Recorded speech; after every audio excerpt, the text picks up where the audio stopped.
교재 59페이지를 제가 읽겠습니다.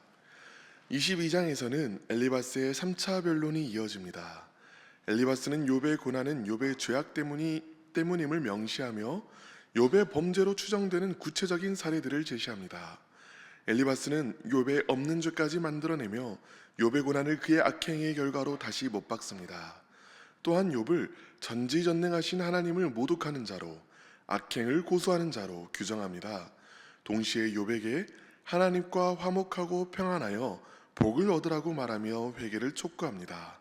하나님의 교훈을 마음에 두고 전능자에게로 돌아가며 세상 욕심을 버리라는 일견 귀해 보이는 충고의 말들이지만 욥의 상황에는 적용되지 않은 공허한 충고였습니다.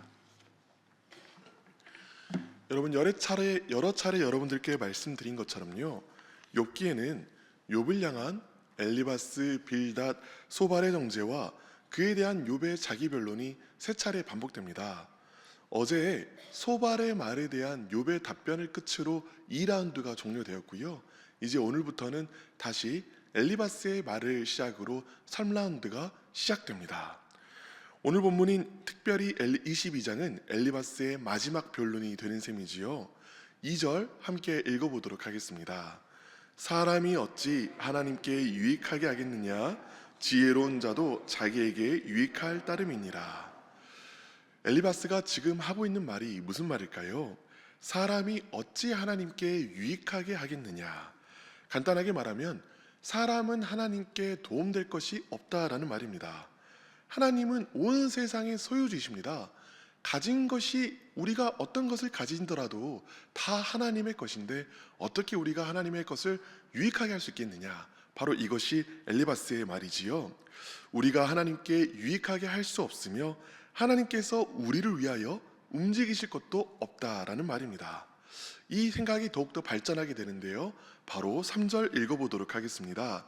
내가 의로운들 전능자에게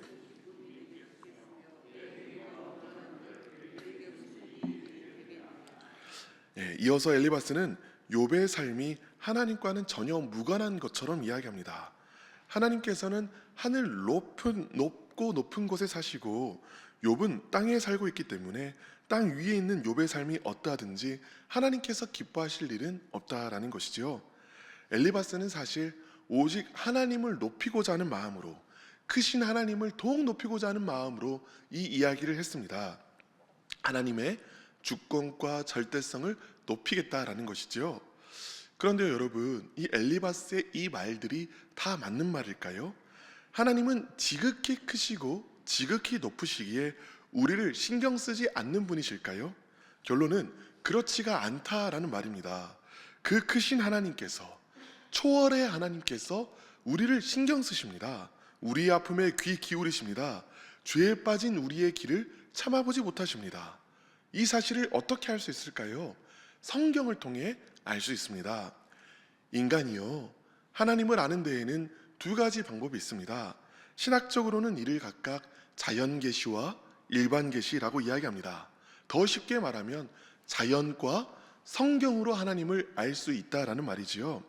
엘리바스는 오직 자연을 통해서만 하나님을 알았습니다. 12절 함께 읽어보겠습니다. 하나님은 높은 하늘에 계시지 아니하냐? 보라, 우두머리별이 얼마나 높은가. 그러니까요, 엘리바스는 끝이 없이 넓은 바다, 끝이 없이 높은 하늘, 이런 것들을 보면서 하나님의 크심에 대해서만 묵상한 것입니다. 그리하여 엘리바스가 아는 하나님은 성경이 말하는 참되신 하나님과는 다른 하나님이 되어버린 것이지요. 엘리바스가 가진 잘못된 하나님상은 하나님과의 교제에 있어서도 큰 걸림돌이 되고 만 것입니다. 하나님은 크고 크시기만 하셔서 인간을 신경 쓰지 않는다는 하나님상을 가지고 있으니 엘리바스가 어떻게 하나님께 친근하게 나아갈 수 있었겠습니까? 하나님을 아는 것에 있어서요, 자연보다 더욱 중요한 통로가 있습니다. 그것이 무엇일까요? 바로 성경, 하나님께서 자기 자신에 대하여 계시하여 주신 말씀입니다. 우리는 하나님의 말씀으로 우리 안에 어느샌가 만들어져 버린 잘못된 하나님상을 끊임없이 부셔가야 합니다. 그렇다면 성경이 말하는 하나님의 상을 어떻게 더욱 잘 알 수 있을까요? 무엇보다도요, 하나님의 아들이신 예수님을 통하여 알 수 있습니다. 빌립이 예수님께 나에게 하나님을 보여주소서, 나에게 아버지를 보여주소서라고 이야기했을 때 예수님께서는 말씀하셨습니다. 나를 본 자는 아버지를 보았거늘. 무슨 말일까요? 우리 안에 있는 잘못된 하나님상은 예수님을 보면서 교정해 나가야 된다는 말입니다. 여러분, 예수님은 어떤 분이실까요? 그러니까 하나님은 어떤 분이실까요? 고통받는 자들에게 먼저 다가가시며 병자들을 치유하신 분이십니다. 우리의 아픔을 자신의 아픔으로 삼으시며 우리의 괴로움을 자신의 괴로움으로 삼아주신 분이십니다. 우리 곁에 머물며 우리를 만지시고 위로하시고 고쳐주신 분이십니다. 우리가 죄가 많다고 해서 우리를 외면하시는 분이 아니라 우리의 모든 죄를 껴안으시고 대신 죽어주신 분이십니다. 여러분, 이 모습이 엘리바스가 말하는 하나님 상과는 얼마나 다르냐는 것이에요. 우리는요, 예수 그리스도 안에서 참되신 하나님이 어떤 하나님이신지를 발견해야 하는 것입니다. 그리스도 안에 있는 하나님의 영광이 우리 가운데 비추어지게 해야 합니다. 그때 우리는 올바른 하나님상으로 참되신 하나님과 교제할 수 있게 되는 것이지요. 첫 번째 기도 제목입니다. 하나님이 어떤 분이신지 올바로 알게 하소서. 하나님이 어떤 분이신지 올바로 알게 하소서. 엘리바스는요, 오늘 그러니까 세 번째 마지막 라운드까지 욥을 정죄하고 있습니다. 어떻게 정죄하고 있나요? 우리 함께 9절을 읽어보도록 하겠습니다. 너는 과부를 빈손으로 돌려보내며 고아의 팔을 꺾는구나. 근데 여러분, 욥이 정말로 이런 일을 했습니까? 고아를 그냥 돌려보내고 과부를 그냥 돌려보내고 고아의 팔을 꺾었습니까? 절대 그렇지 않지요. 당연히 그런 적이 없습니다. 또 엘리바스는 이렇게 이야기합니다. 13절과 14절입니다. 그러나 내 말은 하나님이 무엇을 아시며 흑암 중에 어찌 심판할 수 있으랴. 빽빽한 구름이 그를 가린즉 그가 보지 못하고 둥근 하늘을 거니실 뿐이라 하는구나. 여러분, 욥이 정말로 하나님은 저 높은 하늘에 계시고 하나님과 우리 사이에는 빽빽한 구름이 있으니 하나님이 나를 바라보지 못하시니 나는 내 멋대로 내 원하는 대로 살겠다라고 말한 적이 있습니까? 그런 적이 없습니다. 자, 여러분, 엘리바스를 다시 한번 보도록 하겠습니다. 엘리바스는요, 하나님이 아닌 분을 마음속에 하나님상으로 가지고 있었습니다. 그와 정확하게 동일하게 욥이 아닌 사람을 마음속에 욥의 상으로 잘못 가지고 있었던 것이지요. 엘리바스의 머릿속에 가상의 하나님이 있었던 것처럼 또 가상의 욥이 있었던 것입니다. 왜 하나님을 또 욥을 있는 그대로 바라보지 못하고 이렇게 잘못된 상들을 만들었던 것일까요? 마음속에 있는 수많은 선입견 때문입니다. 자신이 만들어 놓은 인과응보의 하나님, 이 상 때문에 하나님도 욥도 제대로 바라보지 못하였던 것이지요. 엘리바스는 세상이 인과응보라는 명확한 법칙 아래에 움직여야 한다고 믿습니다. 그래야 자기 자신의 삶이 안전하고 예측 가능하기 때문입니다. 욥이 말하는 의인의 고난, 이유 없는 고난은 자신의 안정된 세계관을 뒤흔드는 위협입니다.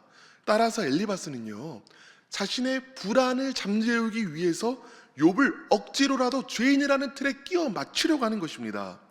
욥이 죄인이어야만 의인인 자신의 평탄한 미래도 보장되기 때문인 것이지요. 결국 엘리바스가 욥을 향하여 외치는 그 모든 정죄는요, 사실은 욥을 위한 것이 아니라 불안한 자기 마음 때문이었다는 것이 여기서 드러나게 되는 것입니다. 그런데 여러분, 사실 우리 역시도 마찬가지일 때가 얼마나 많은지요. 고통을 호소하는 상대방의 말 때문에 내 마음이 불편해져서 상대방의 말을 황급히 막아보려고 했을 때가 얼마나 많았냐는 것입니다. 예를 들어 볼까요? 내 가족 중에 한 사람이 남편이든 자녀든 회사 그만두고 싶어 라고 말할 때 우리는 어떻게 반응하게 하실까요? 당장 떠오르는 그 자녀의 미래에 대한 걱정에 마음이 어려워져서, 우리 자신의 생계에 대하여 마음이 어려워져서, 내 마음이 불편해져서 왜 회사를 그만두고 싶은지 그 힘든 마음에는 귀를 기울이지 못할 때가 많습니다. 그래서 자연스럽게 보이는 우리의 첫 번째 반응이 윽박지르고 판단하고 정죄할 때가 많다는 것이죠. 힘들면 뭐 힘들다고 가족은 생각 안 해? 그러나 사실 그 순간 우리가 해야 할 말은 회사가 뭐가 그렇게 힘들어? 무슨 힘든 일이 있었어? 일 것이지요. 또 가까이 지내는 사람이 예를 들어서 너무 힘들어서 죽고 싶어 라는 말을 했다라고 해보겠습니다. 그러면 우리는 놀라서 순간 우리의 마음이 불편해져서 정말 잘못될까봐 그 마음이 우리 자신을 불편하게 해져서 뭐라고 반응하기 쉽습니까? 아, 그런 말 하지 마. 믿는 사람이 왜 그래? 이렇게 말하기가 쉽습니다. 그러나 사실 우리가 그 순간 했어야 할 말은 얼마나 힘들어. 도대체 무슨 일이 있어서 그래? 왜 그렇게 아픈 건데? 이것이 맞을 것입니다. 심지어 누군가가 너무너무 저 사람이 미워서 그냥 가만두면 안 되겠어. 저 사람 혼내줘야겠어. 라고 말할 때에도 우리가 먼저 보일 반응은 믿는 사람이 왜 덕이 안 되게 그런 이야기를 해? 가 아니라 도대체 뭐가 미운데? 왜 그렇게 마음이 힘든데? 일 것이겠지요. 아니 목사님, 그러면 그 사람은 자기 마음 다 쏟아내고 자기 마음은 편하겠지요. 근데 그 말들을 다 들어줘야 되는 저는 뭔데요? 저는 감정의 하수구가 되라는 것일까요? 난 그냥 참고 있어야만 해요? 엘리바스는요, 자신의 불편한 마음을 견디지 못하고 결국 욥에게 판단과 비난과 정죄를 쏟아내고 말았습니다. 엘리바스는 무슨 일이 있어도 욥의 주장은 듣지 않겠다는 듯 한결같이 마음의 칼날을 세우고 욥을 정죄만 하고 있었지요. 그런데 여러분, 만일 엘리바스가 욥이 하는 그 모든 말들을 인정해주고 들어주었으면 어떻게 되었을까요? 욥이 모든 재산을 잃은 일, 10명이나 되는 자녀를 잃은 일, 모두 공감하지 못할 아픔은 아닙니다. 가만히 욥의 마음을 내 마음에 포개어 본다면 욥의 절규와 아픔은 내 마음을 불편하게 만드는 일이 아니라 내 마음을 아프게 만드는 일이었던 것이지요. 그때부터는 공감은 불편한 내 마음을 애써 억누르며 할 수 있는 일이 아니라, 힘들게 해야만 하는 일이 아니라 저절로 이루어지는 일이 됩니다. 상대방을 향하여 함께 아파하게 되면 공감은 자연스럽게 이루어지는 일이 된다는 말입니다. 이제 욥기를 읽어가고 있는 우리는 달라지기를 간절히 바랍니다. 내 불편한 마음을 편하게 하고자 상대방에게 윽박지르기 전에, 내가 생각하는 나의 정답을 말하기 전에 지금 내 앞에 있는 한 영혼의 고통을 있는 그대로 바라봐 주기를 간절히 바랍니다. 그때 우리는 하나님의 치유의 통로가 되어서 아파하는 한 사람을 참으로 위로하게 될 것입니다. 두 번째 기도 제목입니다. 정답을 말하는 자가 아니라 아픔을 듣는 자가 되게 하소서. 정답을 말하는 자가 아니라 아픔을 듣는 자가 되게 하소서.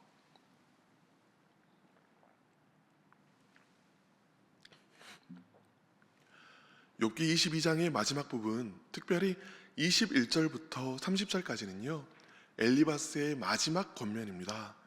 이 권면이요 얼마나 아름답고 얼마나 탁월한지 가만히 읽어보면 복음의 정수처럼 들립니다. 제가 간략히 요약하면서 읽어보도록 하겠습니다. 먼저 21절부터 23절까지는 어떻게 해야 복을 얻는지에 대해서 이야기합니다. 21절은 하나님과 화목하고 평안할 때 복이 임하기 때문에, 22절 하나님의 말씀을 내 마음에 두고, 23절 하나님께 돌아가라고 말합니다. 진리 그 자체이지요. 또 24절부터 26절까지는 신앙의 참된 본질이 무엇인지에 대해서 이야기합니다. 24절은 보화와 금을 무가치한 것으로 여기고, 25절 하나님을 내 보화로 여기며, 26절 그렇게 하나님을 사모하고 바라보라고 이야기합니다. 어제 욥이 한 권면과 같이 하나님을 수단으로 삼는 것이 아니라 하나님을 목적으로 삼으라는 이야기를 하고 있는 것이지요. 얼마나 아름다운 권면입니까? 뿐만 아니라 27절부터 30절까지는 하나님 앞에 간절히 기도하는 자에게 부어지는 은혜를 이야기합니다. 27절 하나님은 기도를 들으시며, 28절 하나님은 너를 인도하시리라, 29절 사람들 앞에서 자기 자신을 낮추면, 30절 심지어 네가 죄인이라고 할지라도 하나님께서 구원하시리라. 이 역시 우리가 성경을 읽어 내려가다 보면 끊임없이 발견하게 되는 보화와 같은 가르침입니다.